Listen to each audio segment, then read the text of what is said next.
Hello and welcome to Wanted for May 17th, 2025. It's Season 2, Episode 20. I am Merwad. I run ohmtown.com, and along with the Sentient AI, who's not available today, but 5 articles are, and that's what we normally do every Saturday for Wanted. How about a flying motorcycle? Yes, please. Specialty kitchen knives, actually. Modern cassette boombox, Google smart glasses, redo. And the best laser cutters and engravers for 2025. And I have some experience in this. So everything is powered by ohmtown.com. We've got it all set up. So let's talk about it.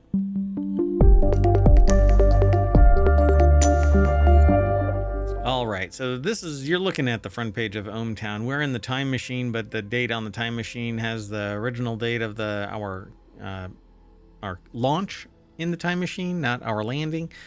If you want to go back in time, you can actually select the year, the month, the day, hit show, and ohmtown will go back in time for you to look at the news from that period.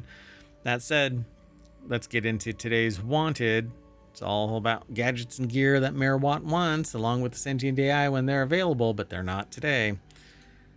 They're quantum entangled and doing work at the Back to the Future, I guess you could say. So the first article is over in 4-Wheel Tech. Your flying car will never come, but a flying motorcycle might. The Volonaut claims that its air bike is a fully functional jet-powered flying motorcycle capable of speeds of in excess of 120 miles per hour. The article's over at Jalopnik. Only problem with this thing is somebody's going to crash and die. Amber Da Silva, I guess that never stopped anybody on a motorcycle, but this is in the air, so you're going to get all of that extra bonus kinetic energy there. Everyone wants a flying car for some reason. Plenty of folks are desperate for it, despite not only the risks to public health and safety from giving Ultima drivers the power of flight, but the physical improbability of it all. Cars are heavy, which are why flying cars concept ends up actually just being nothing.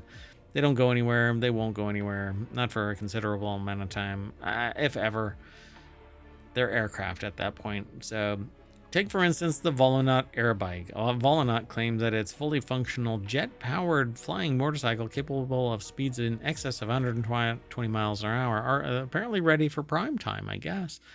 Because, nobody ever abuses being able to ride a bike down the wrong way on a road somewhere and or weaving in and out of traffic, all kinds of stuff. I mean, it's really nutty out there. Now give them a jet-powered air bike. Some numbnuts is going to do that and go viral because that's what they think is cool, and people will click on dumpster fires. They won't click on casual conversation about news and stuff like that, but will they click on a dumpster fire. An average motorcycle like a Yamaha MT-07 weighs 403 pounds, while an average sedan like a Chevy Malibu, how did that pass a spell check? Malibu weighs in at 3,145 pounds, nearly 8 times the weight. Which of those two will be easier to lift? Yeah, but the power to lift ratio are two different animals. Like, you put in something that can lift 3,135 pounds. You don't put something that can lift 3,135 pounds in something that only needs to lift 403 pounds.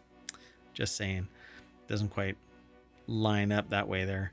But anyway, the article is again by Amber Da Silva over at jalopnik.com. And there you go. You're going to have an air motorcycle out there. Maybe. I doubt it. But anyway. The next article is over on the Wanted channel for specialty kitchen knives that this author can't stop using. And it's not me. It's John Carlson over at cnet.com.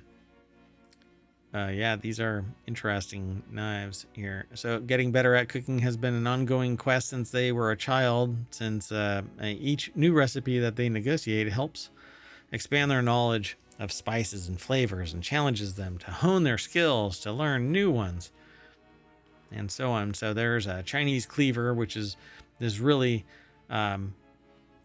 heavy ended metal chunk of steel that's sharpened to razor sharpness, and it can go through anything really. And in the right hands, it's very interesting to watch somebody slice something very delicate with something this heavy. But it's fun. You can actually watch people on YouTube doing this kind of stuff. But it's called a Chinese cleaver, also called vegetable cleavers. In 2021, when the author came across one made with Lowe's YouTube video on how to use a Chinese chef knife, knowing that they could probably resist spending $50 on the Dexter Chinese chef knife in the video, at least until that they were sure that they could use it. So they picked up the Select Master Chinese slicing knife for less during a sale. But it's pretty fascinating. You don't need as much downward force because it's heavy enough that just a little bit of weight sends it sliding through whatever it is that you're trying to cut. So, and then they call the ulu knife. This is the ulu is and they say here knife is a souvenir from a trip to Alaska that quickly became their go-to for mincing herbs and chopping pecans. This was 15 years ago. Ulu Factory sells a similar knife and chopping board combo for around $70. Basically, the ulu is a curved blade. The handle is on top, much like a punch dagger, except that you would be going straight down instead of punching somebody, but it looks like a punch dagger. Whereas the cleaver, the Chinese cleaver, is a big chunk of metal on one side and then a small handle that's just enough for one hand to grip. But the way that that grip forms inside your hand, it gives you a lot of control. And then you can put your finger on the blade to like hold it in place, and like pinch it right up top, right where the handle meets the blade. There's a haft that goes into or a tang that goes into the handle, and there's usually a metal cup right there that you can just wrap your fingers around and control. It's pretty cool. Anyway, the next knife is a slicing knife, which is basically a bread knife without any serrations on it, and then a soft cheese knife. Cheese knives have these little holes in them. I'm not quite sure what it is. Maybe it's to break the seal so that it doesn't stick to it and it doesn't go anywhere. So you have this knife kind of stuck to you.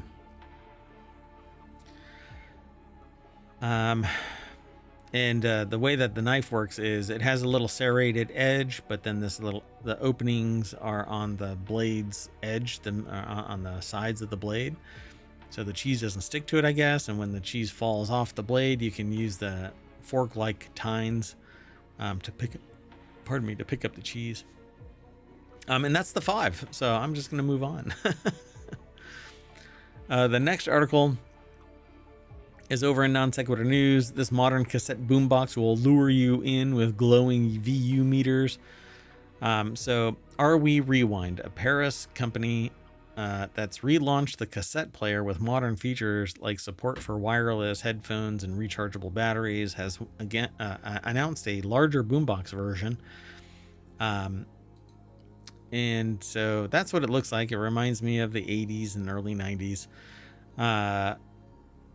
But it's €449, or around $500. The GB001 can function as a Bluetooth speaker, stream audio from a mobile device, but its most appealing feature is apparently its ability to play and record cassettes, potentially reviving the mixtape for another generation. I don't think so.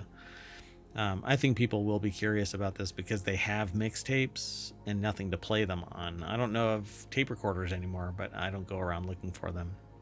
I have no problem shifting to new media. In fact, saying bye to old media is fine with me because I don't really tend to live in the past.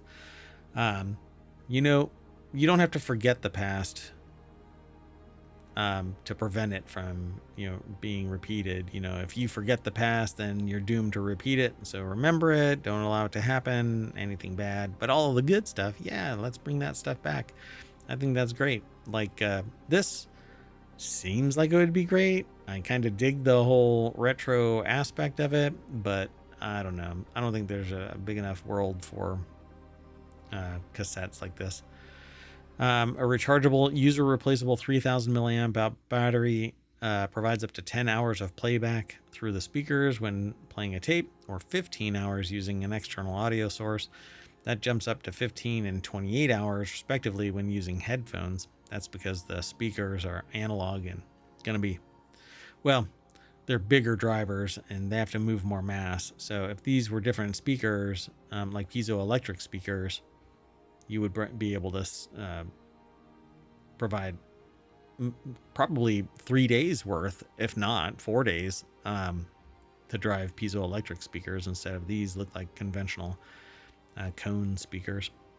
Anyway, pretty cool though. I want one just so I can have it. And I do have some cassettes still. I know, shocker, right? I look like I'm way too young to be the owner of cassettes. The next article is over in Reality Hacker. Google teases smart glasses demo for I/O Week.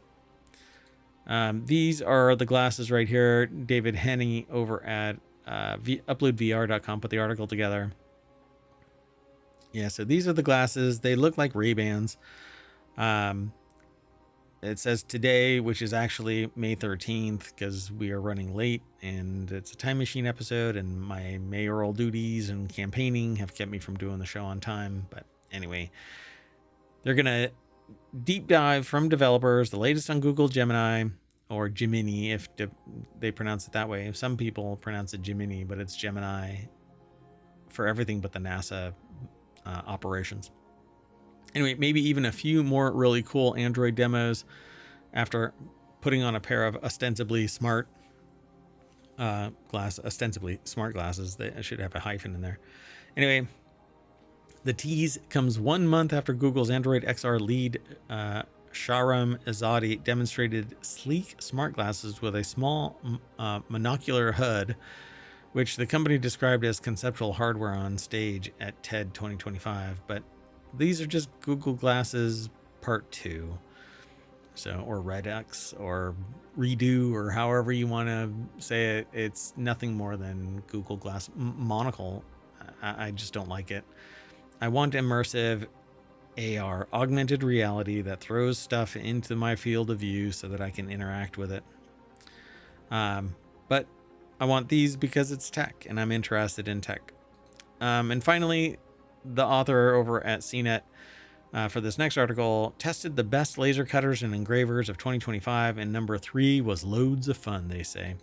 So they put this as in an order that they felt, I guess, is best overall, best at home, best budget, best laser for metal and stone, and best portable laser etcher. But the thing about this is 2 of these are fiber lasers, if I remember correctly, right? So X-Tool F1 is a fiber laser. Yeah, it's a 20-watt fiber laser. The others are not. Although the Alga Laser Pixie, let me see if the Pixie, I haven't actually seen that one yet. Alga Laser Pixie. I don't know what it is. Hold on, let's see.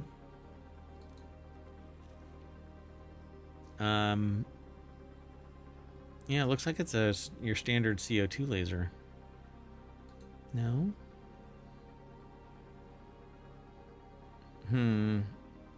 Is it a CO2 laser or not? For crying out loud, just tell me. Okay, let's do it this way.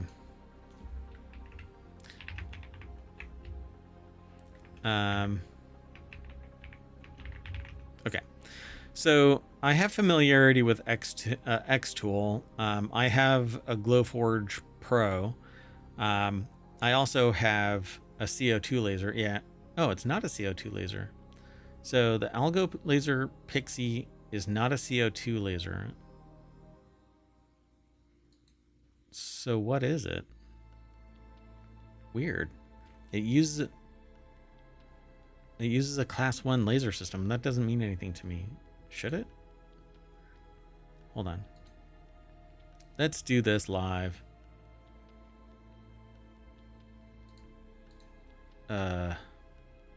Okay. This episode just seems so broken right now.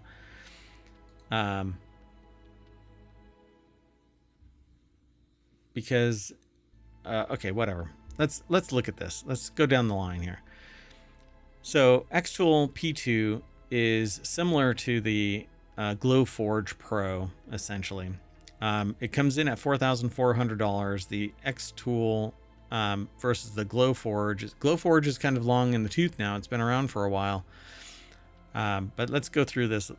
What's the best laser cutter? They say the Xtool P2 is their top pick. But they say here, a host of amazing accessories, fantastic software, cutting size and speed that are hard to ignore. It takes the crown from the Glowforge Pro, which is the one that I have. I also have a non-Xtool fiber laser. And they say you may notice that there are no open laser engravers on this list. After testing several, they find them too dangerous for the average hobbyist. Yeah, there's a lot of these open frame lasers that actually they're casting off laser light and UV and fiber laser and CO2 laser light regardless. Is bad for you, and an errant beam is still going to impact your eyes and can harm your vision.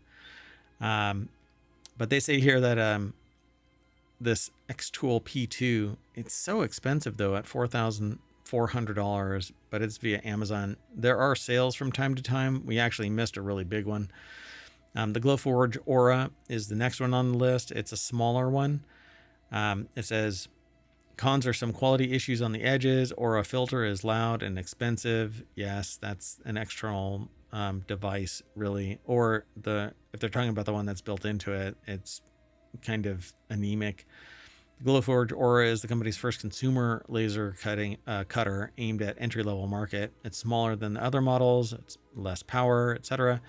But there's a huge jump between $1,100, $1,200, which I think is actually higher than I remember it going for, but because it's been around for a little while. Yeah, it's $1,000. I think you can get it for $1,000. Yeah, they have it on their site for $1,200, but I think you can get it. I would wait and see it go on sale again. Then they have the Algo Laser Pixie. It has a 100 by 100, but they don't say what it is. I'm sure it's millimeter print area. Makes it easy to take with you to shows. The prices for a small enclosed engraver is excellent. 5 watts version is perfect for making small personalized items, but 5 watts is pretty weak. It's only $300 though. But I swear this can't be a fiber laser. I'm really obsessed about this now. Let me see. It's so weird. Hold on.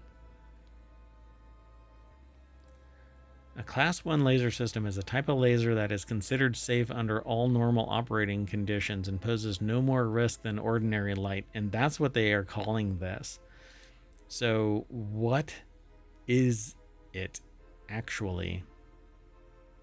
Class 1 lasers are designed. I mean, a Class 1 laser is basically a laser pointer, right? That's what a Class 1 laser is. So how is this thing etching anything other than my temple as I go, what the hell? Anyway, not sure about that one. Now the Xtool F1 Ultra, this thing is pretty brilliant. It actually has a very small footprint in the grand scheme of things, but it has a shield and sucks all of the air out of that space. Like air goes underneath it and into the cavity where you're etching or cutting materials and blows it through a filter. That isn't that big of a deal, but there is a conveyor system that you can keep on adding stuff to, and it will automatically detect orientation of the items on there and laser etch right onto it in the angle that it needs to be to keep it all high quality. It's pretty amazing. It is expensive at $3,900, and tariffs aren't going to help any of this shit, but like the original F1, the F1 Ultra has brought the author no end of fun while testing it. There's something special about carving a 3D depth map into a coin, a slate coaster, or even a rock from your garden. That's not really possible with a CO2 laser. This is a fiber laser, and they need to make it a little bit more clear of that. And then the X Tool F1, not the Ultra. It's a little bit, it's lower powered, but it says it's easy to set up. It has the same footprint. It has the same kind of stuff that you can add to it, but it's not as powerful. I would probably go with the F1 Ultra, but I might even do that should I get rid of a couple of other things. But I think that this is pretty brilliant. All of these have their price point and their serviceability. So if whatever it is you're going to try and do, there's definitely something here for you. The last one on their list here, there's 3 more actually. Best small scale CO2. The best laser engraver for schools is We Create Vision, and then the best walled garden laser cutter, which is quite fascinating, is the Glowforge Pro, because the X-Tool P2 apparently is not part of a walled garden. If everything is a walled garden, then you're in a walled garden too. I wouldn't call the Glowforge really a walled garden. They all reach out to the cloud, and they all have proprietary software to some degree, and some of them don't. I'm not sure which one on the list does not. I don't know if the X-Tool... hold on, let me see if the X-Tool...